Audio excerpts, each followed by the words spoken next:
Okay. C'est drôle. Réjouis-toi, chrétien, voici ton maître, il va quitter son glorieux palais. Toi, messager, ici-bas vont paraître et préparer le royaume de paix. Veille encore, bientôt dans la gloire, notre roi paraîtra des cieux. C'est pour Sion l'immortelle victoire. Voici le jour, frère, lève les yeux. Le premier ange au vol grand et rapide, sur tous les lieux, répète solennel. Crains le Seigneur, ô toi monde perfide, le jugement va descendre du ciel. Veille encore, bientôt dans la gloire, notre roi paraîtra des cieux. C'est pour Sion l'immortelle victoire. Voici le jour, frère, lève les yeux. Puis Babylone annonce le deuxième. Le bon berger rassemble ses troupeaux et les conduit à la maison qu'il aime. Et sur les pays, il répand ses fléaux. Veille encore, bientôt dans la gloire, notre roi paraîtra des cieux. C'est pour Sion l'immortelle victoire. Voici le jour, frère, lève les yeux. Le troisième ange apporte son message et les appels de la grâce en plus fin. Loin de l'agneau, funeste est le breuvage.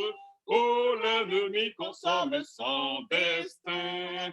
Veille encore, bientôt dans la gloire, notre roi paraîtra des cieux. C'est pour Sion l'immortelle victoire. Voici le jour, frère, lève les yeux. Sauveur du monde, écoute la prière de tes enfants sur le déclin du jour. Fais par l'Esprit qu'il porte la lumière de l'Évangile annonçant son retour. Veille encore, bientôt dans la gloire, notre roi paraîtra des cieux. C'est pour Sion l'immortelle victoire. Voici le jour, frère, lève les yeux.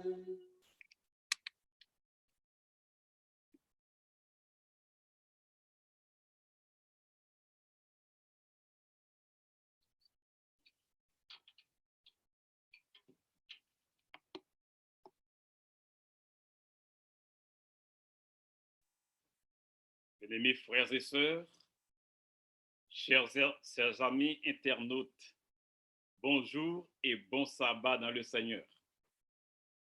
Nous sommes très heureux de ce privilège que Dieu nous accorde, de l'adorer en ce sabbat matin, de présenter nos chants de louange à Dieu, de présenter nos requêtes, de nous présenter, de nous offrir à lui et aussi d'être à l'écoute de sa parole. Et en cet instant où l'Éternel veut parler au cœur de chacun de nous, que nous soyons tous de toute oreille et que l'Esprit de Dieu nous parle et que nous soyons édifiés pour l'éternité. Prions Dieu. Père céleste, tandis que nous t'adorons, nous avons soif d'entendre ta voix parler à nos cœurs. Utilise les lèvres de ton serviteur et parle à tes enfants. Parle à chacun de nous et par ton esprit, prépare nos cœurs à recevoir ta parole. Que nos vies soient transformées et que nous soyons sauvés. Au nom de Jésus, nous t'en prions. Amen.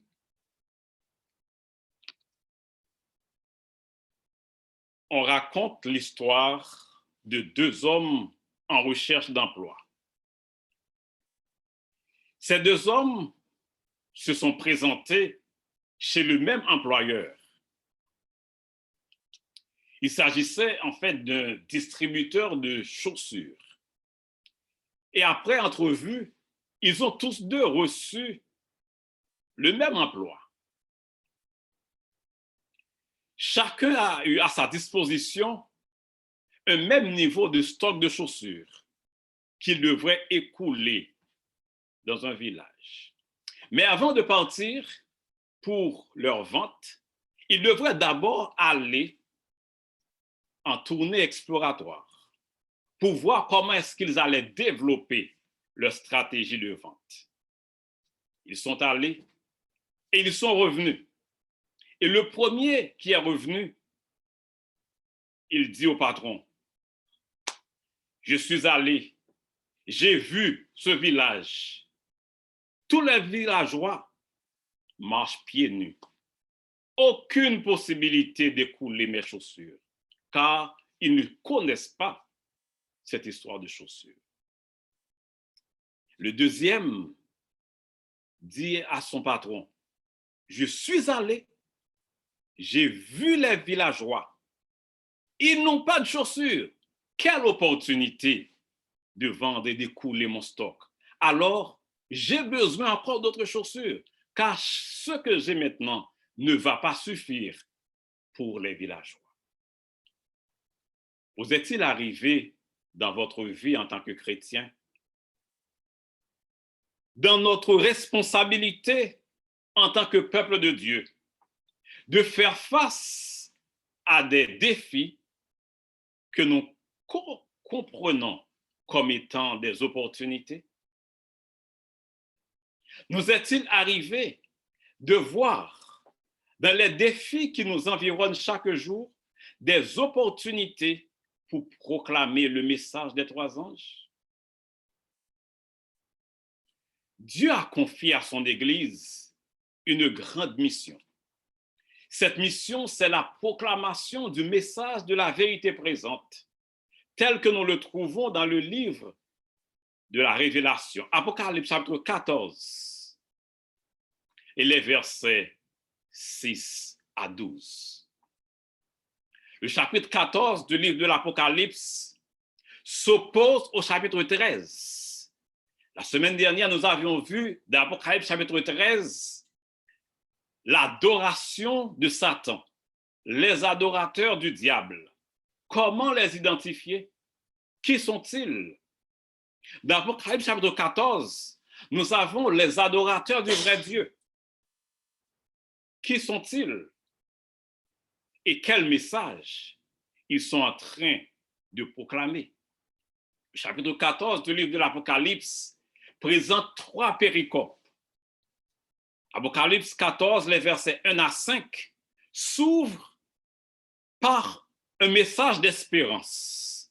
Il s'agit du peuple de Dieu, non point sur la terre, mais le peuple de Dieu dans sa dernière génération dans le ciel, identifié comme étant les 144 000.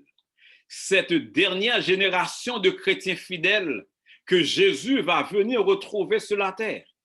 Eux autres qui ne vont pas se plier à l'adoration de Satan, à l'adoration de la bête et de son image.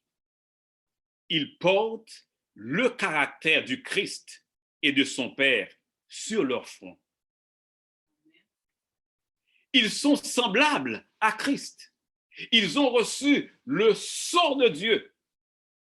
Et c'est pourquoi nous les voyons triomphants sur la montagne sainte, sur la montagne de Sion.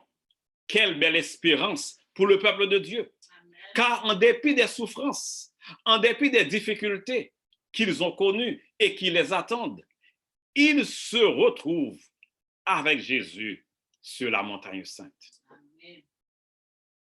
Mais avant d'y être, avant de se retrouver dans le ciel avec Jésus, le peuple de Dieu est vu sur la terre. Apocalypse chapitre 14, les versets 6 à 12, Et ce peuple est identifié avec une mission bien particulière, la proclamation du message des trois anges. Car pour traverser ce temps d'épreuve, pour affronter l'adoration de la bête, pour rester fidèle à Dieu, pour refléter le caractère de Dieu, pour porter l'image du Christ et avoir le sceau de Dieu sur le front, il y a un seul message qui soit capable de préparer un peuple pour ce royaume. Le message de la vérité présente, le message des trois anges tel que nous le trouvons dans Apocalypse 14, les versets 6 à 12.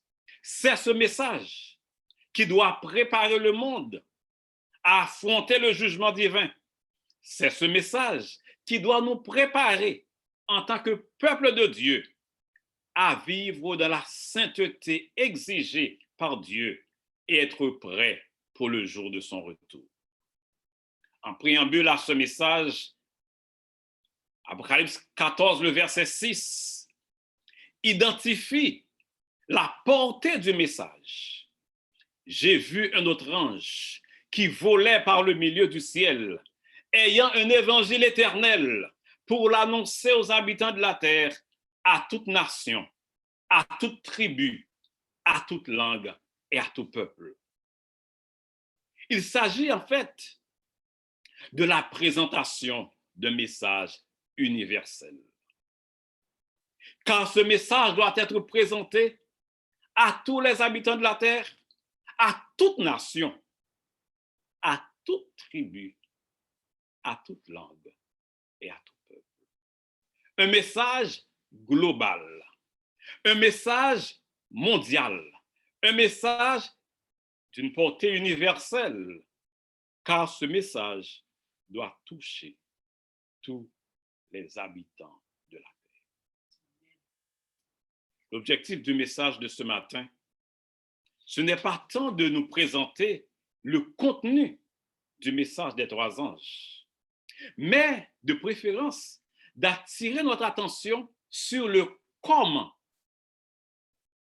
présenter ce message d'une portée universelle, d'une portée globale, d'une portée mondiale, car ce message de la vérité présente doit toucher tous les habitants de la terre. Et la question à se poser, où trouver tout le monde quand la distanciation sociale règne en maître?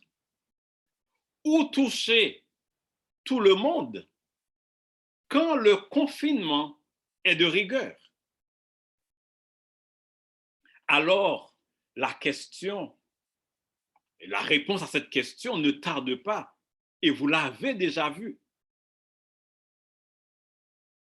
Le www. Cette interconnexion qui relie tout le monde et qui fait de notre monde aujourd'hui un petit village. Il s'agit de l'Internet. Le message de ce matin a pour titre « Le message des trois anges à l'ère numérique ». Comment profiter de cette grande opportunité?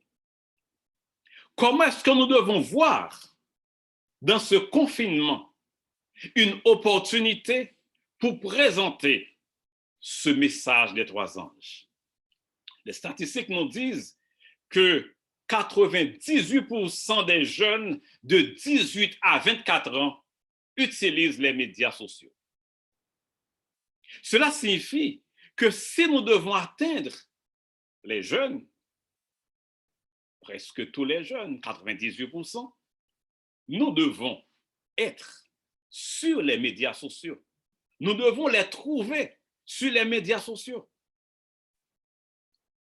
Alors que les barrières s'érigent de plus en plus fortes en raison de la progression de cette pandémie Il n'y a pas autre moyen de trouver le monde, si ce n'est que sur Internet. Plus de la moitié de la population mondiale utilise les réseaux sociaux, ce qui fait plus de 4 milliards de personnes dans le monde utilisent les médias sociaux. Et cette utilisation est en nette progression de plus de 12% par an.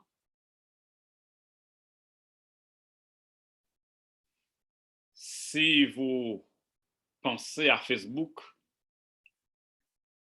les statistiques disent que chaque jour, près d'1 milliard de personnes se connectent à Facebook. Si vous pensez à YouTube,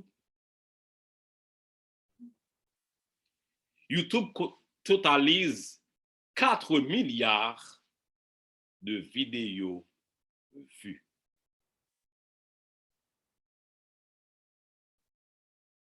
Pensez en une seule journée le nombre de personnes que nous pouvons toucher avec le message des 3 anges. Instagram recense 2,5 milliards de j'aime. Apocalypse 14, le verset 6 nous dit « J'ai vu un autre ange qui volait par le milieu du ciel. » Angelos, un ange. Il s'agit d'un messager, le messager de Dieu, le peuple de Dieu dans les derniers temps, ce peuple de Dieu que nous sommes. Jean le voit, volant par le milieu du ciel. Cette image me fait penser à notre ancien logo, les 3 anges qui volent par le milieu du ciel avec ce globe terrestre. Et cela ressemble tellement avec la représentation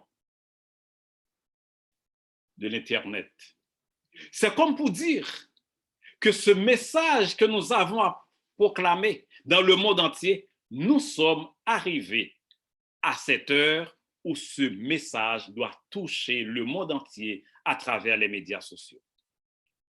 Cet ange, volant par le milieu du ciel, traduisant ainsi la célérité, la rapidité avec laquelle ce message doit atteindre les recoins de ce monde, doit nous porter à réfléchir sur le comment, sur les moyens que nous utilisons pour propager ce message des 3 anges.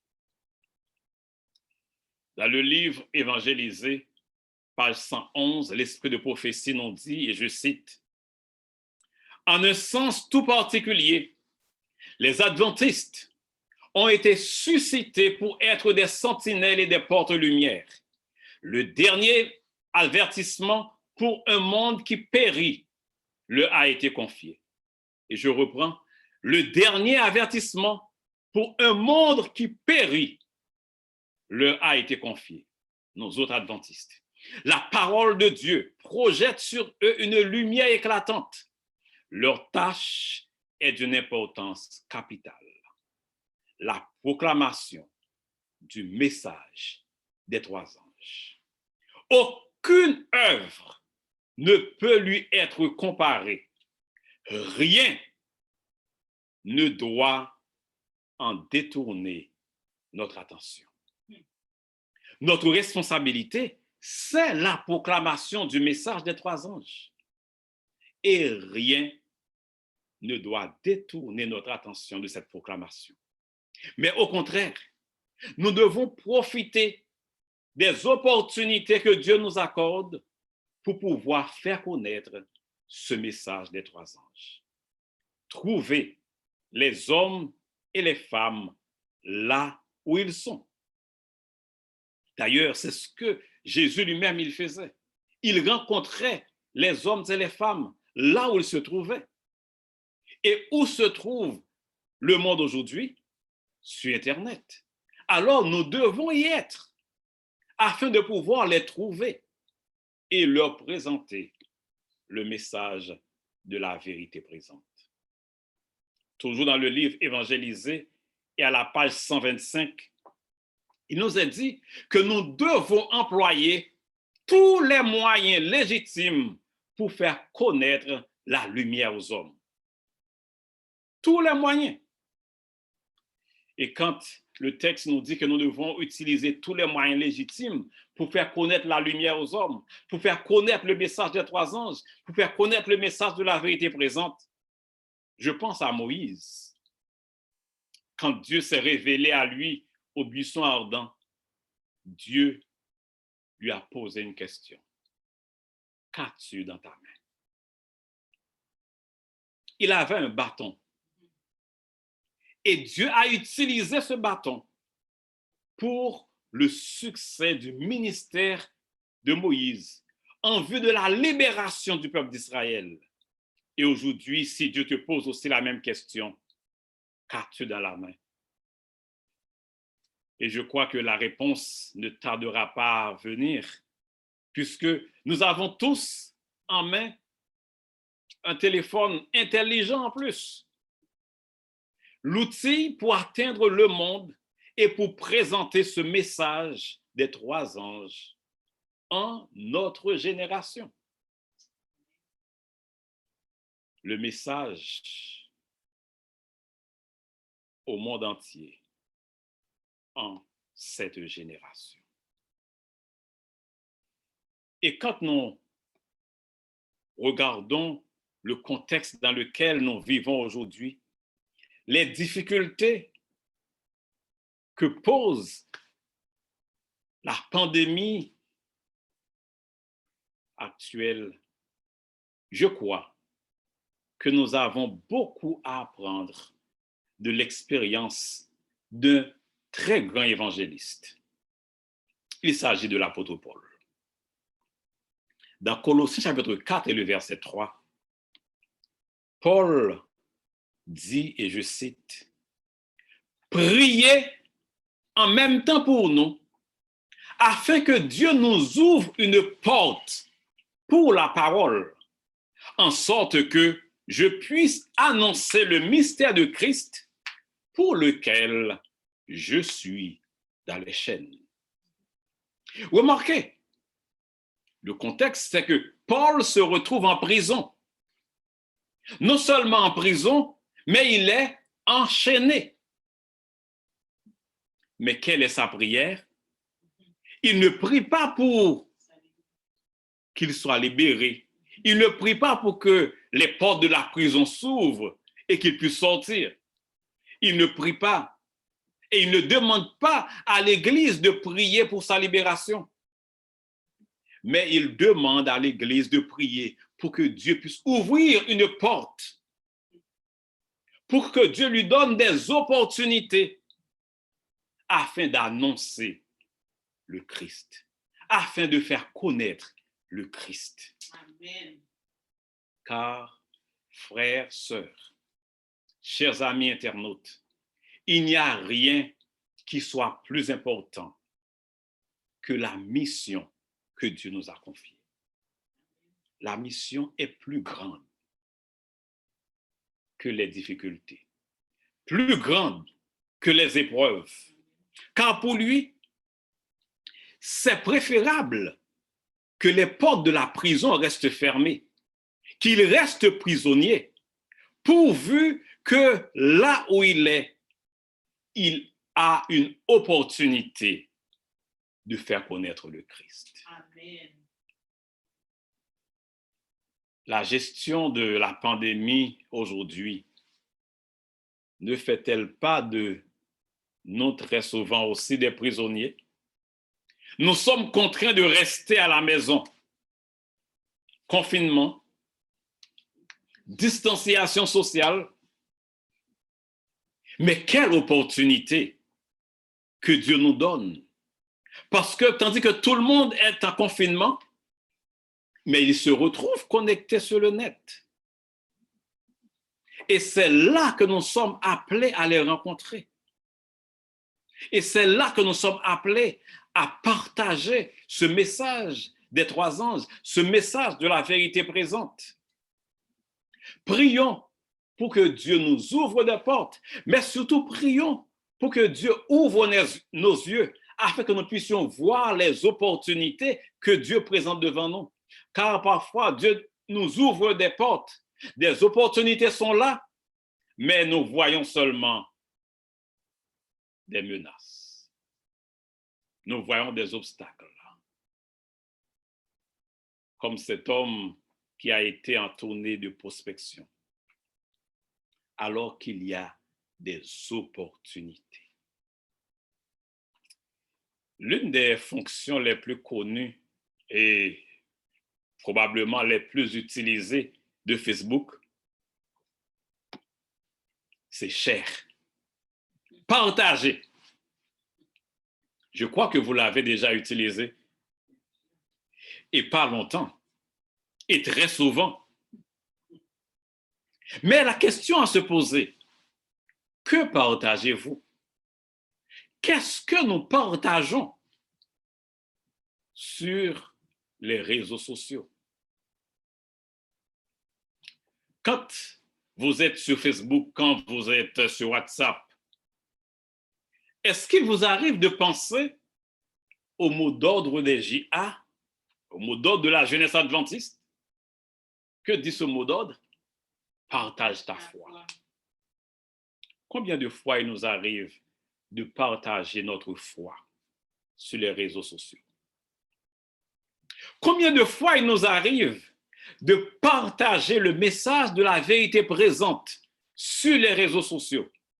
Oh, j'aimerais vous dire ce matin, frères, sœurs, mesdames, messieurs, chers amis, que chaque nouveau contact que nous avons implique une nouvelle responsabilité envers une âme à sauver. Une nouvelle responsabilité envers une âme qui doit connaître le message de la vérité présente. Autant de contacts, autant de responsabilités. Il existe aujourd'hui une branche du marketing qui tire avantage de l'explosion des médias sociaux. Le marketing personnel. Utiliser les médias sociaux pour se promouvoir, pour se faire connaître, bref, pour se vendre, pour présenter et vendre ses compétences. Et ceux-là qui arrivent, qui réussissent, ils ont beaucoup de followers. Je ne sais pas si vous y prêtez attention. Et la question importante dans ce monde, c'est combien de followers vous avez? Le nombre de personnes qui vous suivent, qui suivent votre page et tout ce que vous faites sur votre page. Avez-vous pris le temps d'y penser? D'y penser vraiment? Au fait que si on n'utilise pas une périphrase, le mot followers signifie disciple. Avoir des followers, c'est avoir des opportunités de faire des disciples pour le Christ. Amen. Avez-vous pensé à cette responsabilité que vous avez en ayant des milliers, des dizaines de milliers, des centaines de milliers de followers?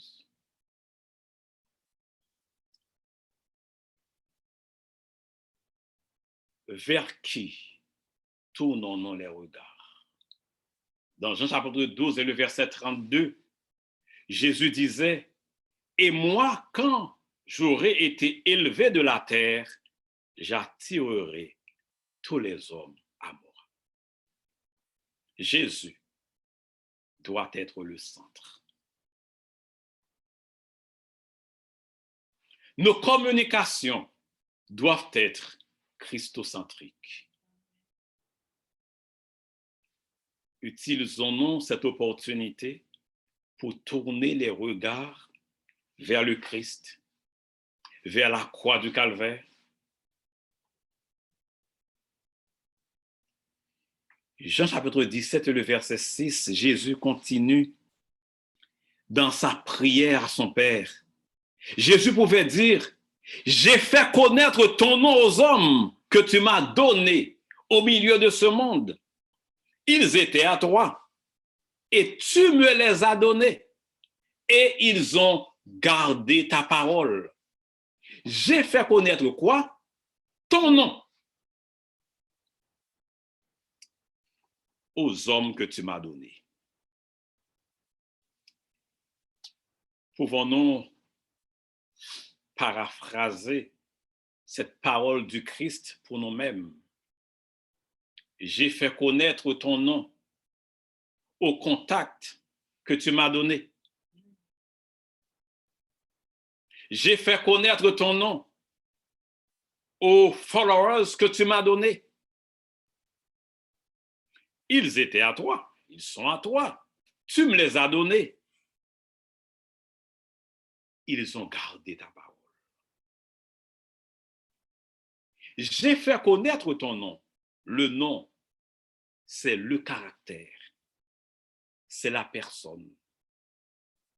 Utilisons-nous les médias sociaux pour faire connaître le nom de Dieu, pour faire connaître le message de la vérité présente à nos contacts? Et pouvons-nous, en fin de compte, dire comme le Christ, ils ont gardé cette parole de la vérité présente? Oh, mesdames, messieurs, frères et sœurs, notre prière doit être, Seigneur, donne-moi des contacts. Car c'est là, sur le net, que je peux trouver des hommes et des femmes pouvant devenir tes disciples. Seigneur, donne-moi des followers. Et cela me fait penser à la prière de ce grand réformateur, le grand réformateur anglais, John Knox. Quand il priait à Dieu, il disait, Seigneur, donne-moi l'Écosse. Il n'avait pas encore Internet, mais il voulait être en contact avec l'Écosse, avec tout le monde. Seigneur, donne-moi l'Écosse ou prends mon âme. Quand pour lui, s'il vit, c'est pour partager sa foi. S'il vit, c'est pour faire connaître le Christ. Avons-nous aussi cette détermination à nous autres à qui Dieu a confié ce dernier message d'avertissement, le message de la vérité présente, de dire à Dieu, Seigneur, donne-moi des contacts pour que je puisse partager ce message. Seigneur, donne-moi des contacts pour que je puisse faire connaître ton nom, pour que je puisse présenter le message des trois anges. Est-ce mauvais de parler de ces réussites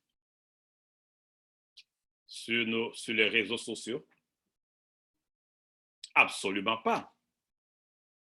C'est une bonne chose de parler de ces réussites, pourvu que ce soit un moyen pour glorifier le Christ. Pourvu que ce soit un moyen pour faire connaître le Christ, car la finalité, c'est Christ. Nous pouvons parler de ce que Dieu il a fait pour nous. Et nous devons parler de ce que Dieu il a fait pour nous. Rendre témoignage de ce que le Christ réalise dans nos vies. Oh, nous devons prier pour que Dieu nous donne des opportunités, pour que Dieu nous ouvre les yeux, afin de voir quelles sont les possibilités, quelles sont les opportunités qu'il y a dans tous ces médias sociaux. Et en parlant de médias sociaux, en parlant de réseaux sociaux, je pense aux différents groupes qui existent sur Facebook. Une grande et belle opportunité de nous retrouver pour partager notre foi. Et j'entrevois même là-dedans la méthode du Christ. Selon ce que l'esprit de prophétie nous dit, c'est à la page 118 du livre Le ministère de la guérison. La méthode du Christ pour sauver les âmes est la seule qui réussisse. Il se mêlait aux hommes pour leur faire du bien, leur témoignant sa sympathie, les soulageant et gagnant leur confiance. Puis, il leur disait, suivez-moi. Comment mieux se mêler aux hommes que de se retrouver sur les réseaux sociaux? Il n'y a pas un endroit plus idéal que de se retrouver dans ces groupes de partage afin de se mêler aux hommes. Une grande opportunité, car déjà, ces groupes identifient quels sont les besoins potentiels de ces gens. Par exemple, je vois ce groupe qui s'appelle les remèdes naturels. Le nom du groupe nous dit tout. Des hommes et des femmes qui sont en quête de remèdes que l'on trouve dans la nature pour faire face à des problèmes de santé. Et vous y voyez déjà une grande opportunité de présenter le message de la réforme sanitaire, le message de la santé que Dieu nous donne, car il s'agit de la véritable guérison que Dieu donne à travers des remèdes naturels.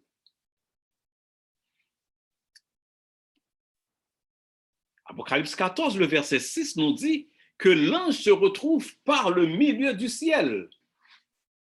Une position stratégique pour que le message soit annoncé aux habitants de la terre, à toute nation, toute tribu, toute langue et tout peuple.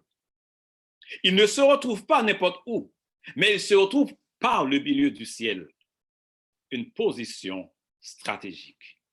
Arriver à se positionner stratégiquement en vue de présenter le message des trois anges, en vue de présenter le message de la vérité présente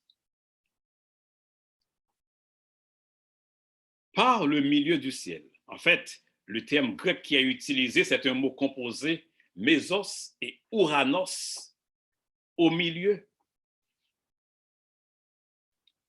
On peut y voir deux compréhensions. Cet ange, ce messager, se retrouve au milieu entre le ciel et la terre. Une position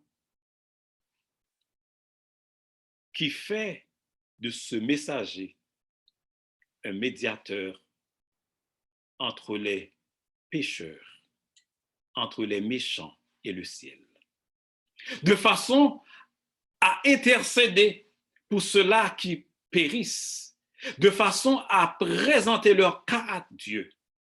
Mais le mésos ouranos signifie aussi et surtout la position stratégique de cet ange qui se retrouve au zénith du ciel, à un point où cet ange, ou ce messager, peut être vu par tous et que son message soit entendu de tous.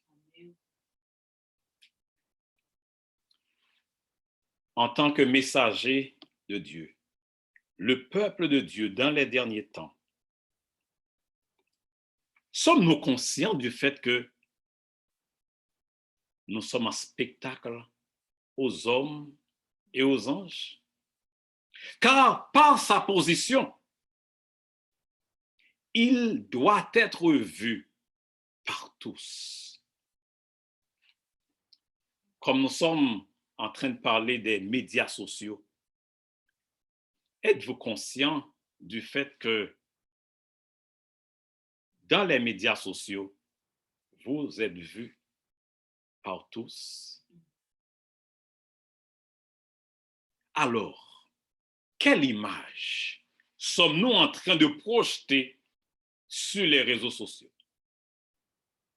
Soyons donc congruents. Le message que nous annonçons, le message de la vérité présente, le message des 3 anges, est-ce que ce message est visible à travers notre façon d'être sur les réseaux sociaux?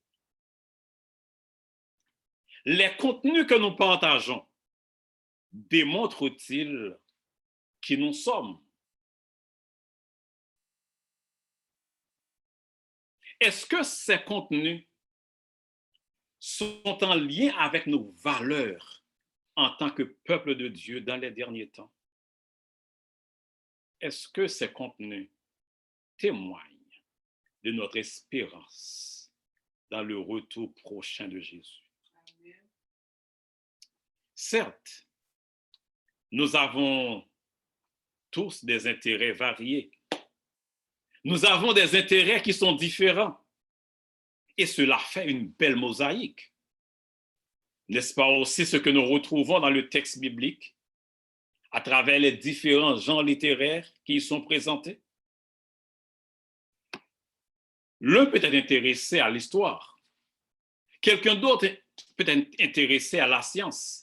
Un autre intéressé par des questions de santé. Un autre encore intéressé à des questions d'astronomie, de la nature, du droit ou des questions de justice sociale. Les intérêts peuvent être différents, mais tous doivent être présentés dans une perspective christocentrique. Amen.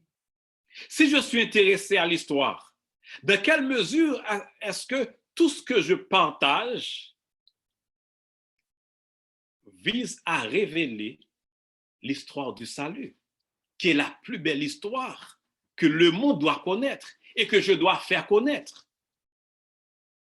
Si je suis intéressé par des questions scientifiques, est-ce que tout ce que je partage comme contenu vise à présenter la véritable science, la science de Dieu, et à présenter notre Dieu comme étant le plus grand et le premier des scientifiques? Si je suis intéressé aux questions de santé, est-ce que je conduis mes followers à la réforme sanitaire? Je suis intéressé par l'astronomie. Est-ce que je présente la création et présenter notre Dieu comme étant celui qui mène, celui qui soutient le monde dans sa main?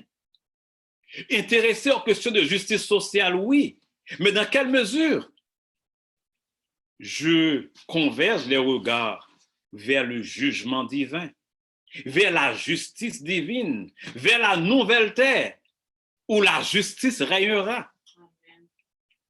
Ou peut-être que ce qui vous intéresse, c'est de présenter votre expérience spirituelle, votre témoignage chrétien, soit à travers des vlogs, à travers des blogs. C'est une grande opportunité, car cela nous permet de préparer le terrain afin d'étudier la parole de Dieu en profondeur.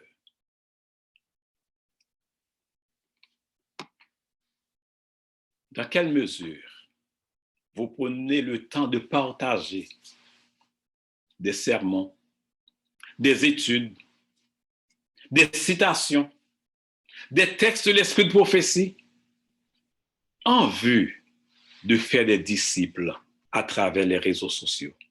Partage de chants, partage de nos valeurs. Prenons aussi le temps de prier pour que les contenus que nous partageons puissent influencer la vie spirituelle de nos contacts, la vie spirituelle de nos followers, afin de les conduire à Jésus pour qu'ils en deviennent les disciples. Combien de fois avez-vous invité l'un de vos contacts à suivre les programmes de votre église ou à suivre un cours de Bible en ligne et que vous soyez disponible à encadrer ce contact? La méthode du Christ nous invite à nous mêler aux gens pour leur faire du bien. Le contact. Il n'y a pas longtemps, Dieu nous a parlé à travers la parabole du bon samaritain. Comme le Christ, il fut ému de compassion. Au contact des hommes et des femmes sur les réseaux sociaux, sur les médias sociaux, nous devons aussi être comme le Christ, émus de compassion. Quand nous voyons leurs besoins, et prions pour que Dieu puisse nous sensibiliser aussi à ces besoins et que nous puissions venir en aide à ces gens. Parfois, leur envoyer des messages personnalisés qui répondent à leurs besoins. Mais vous savez que l'un des grands dangers, je dirais, l'un des grands risques de ce monde digital, c'est l'illusion du monde virtuel.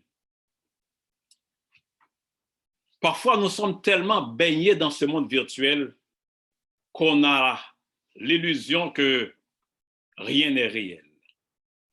Mais rappelons-nous que derrière ce monde virtuel, il y a des hommes et des femmes avec des besoins réels. Il y a des jeunes qui font face à des défis réels.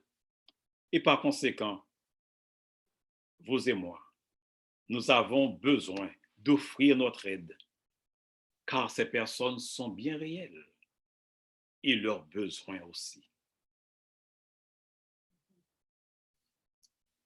Prions pour que Dieu nous donne une oreille attentive, car on ne se baigne pas deux fois dans une même rivière. Les opportunités que nous laissons passer aujourd'hui, nous n'allons plus les retrouver. Nous utilisons les médias sociaux et il y en a, les jeunes d'aujourd'hui naissent et grandissent là-dedans. Et nous le trouvons comme quelque chose qui va de soi. Mais non. Les Nord-Coréens, par exemple, ne connaissent pas cette expérience. Ils n'ont pas accès à toute cette information qui nous est disponible.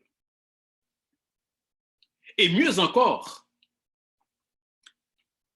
si vous suivez les informations sur les médias sociaux, il y a de cela quelques semaines, en raison de conflits entre l'Australie et quelques grands distributeurs comme Google,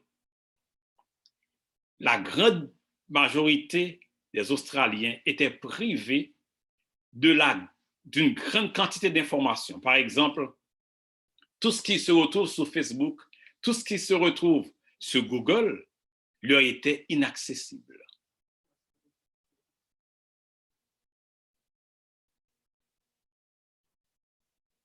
Profitons des opportunités que Dieu nous donne.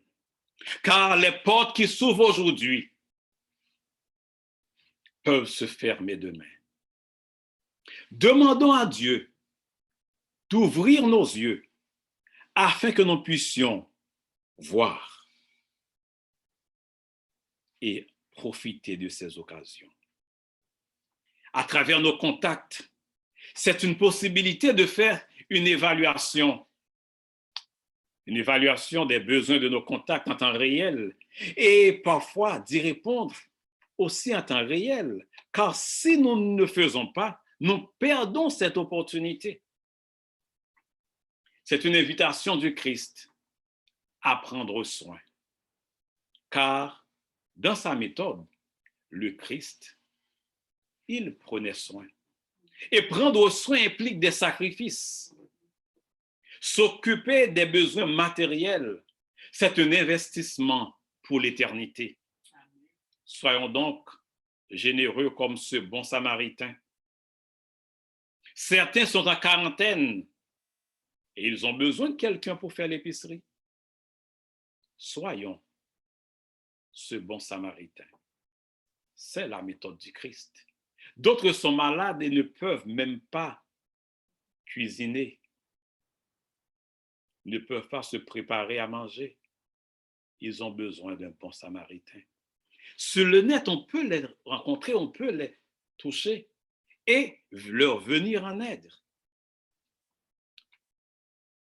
Occupons-nous de leurs besoins et de façon individuelle. Commençons d'abord à prier pour nos contacts. Commençons à prier et à les présenter individuellement à Christ. Commençons à intercéder pour leurs besoins. Vous savez que bien avant la pandémie actuelle, le monde a connu une épidémie de solitude. Des études réalisées par l'université Brigham Young ont révélé que le manque de connexion sociale a une incidence comparable aux autres facteurs de risque de mort précoce, comme la sédentarité, l'obésité, etc. Les médias sociaux nous permettent de saisir l'opportunité d'être utile, l'opportunité de témoigner de la sympathie, l'opportunité de soulager les souffrances des uns et des autres, l'opportunité de faire des disciples pour le royaume éternel. Et il y a dans toute cette épidémie de solitude un segment de la population particulièrement touché. Il s'agit des personnes âgées. Nous pouvons aussi les retrouver sur les médias sociaux, sur les réseaux sociaux. Pas possibilité de visite à cause du confinement, mais au moins nous pouvons partager des cartes virtuelles. Nous pouvons communiquer avec eux. Et à travers ce moyen que Dieu nous donne, nous voyons l'ange qui vole par le milieu du ciel. Dans cette position stratégique, nous positionner aussi stratégiquement sur les réseaux sociaux, afin que nous soyons vus, mais non par nous autres, mais que Christ soit vu au travers de ce que nous sommes et au travers de ce que nous faisons. Que ce message qui se retrouve par le milieu du ciel, Mesos Uranos, que ce message soit entendu de tous les habitants de la terre. Et comme Jésus l'a dit, cet évangile sera prêché dans le monde entier pour servir de témoignage à toutes les nations. Alors viendra la fin. Frères et sœurs, profitons de ce temps que Dieu nous donne. Prions, intercédons, demandons à l'Esprit de Dieu de nous utiliser de façon efficace. Veillons ainsi sur nous-mêmes et sur l'enseignement que nous donnons.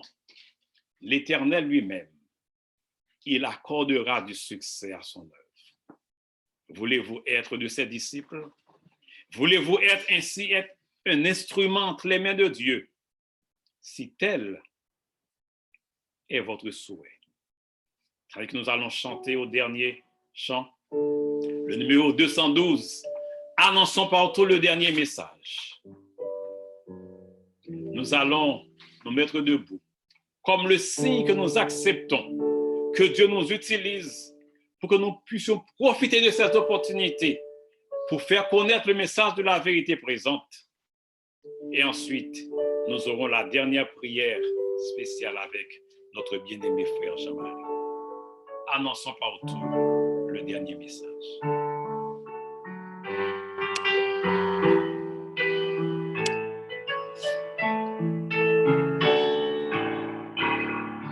Annonçons partout le dernier message du Seigneur Jésus. Revenant des cieux, dans le monde entier, rendons témoignage, ô assez glorieux. Annonçons partout la bonne nouvelle. Jésus réunit tous ses rachetés. Il vient leur donner la vie éternelle, au publiant ses bontés. Annonçons partout le dernier message. Le Seigneur Jésus vient sécher nos pleurs, briser les liens de notre esclavage, être ferme à nos douleurs. Annonçons partout la bonne nouvelle. Jésus réunit tous ses rachetés. Il vient leur donner la vie éternelle, au publiant ses bontés. Annonçons partout le dernier message. Bientôt nous verrons la sainteté. Gloire à notre Dieu, chrétien, mon courage, car voici l'éternité. Annonçons partout la bonne nouvelle. Jésus-Christ unit tous les rachetés. Il vient leur donner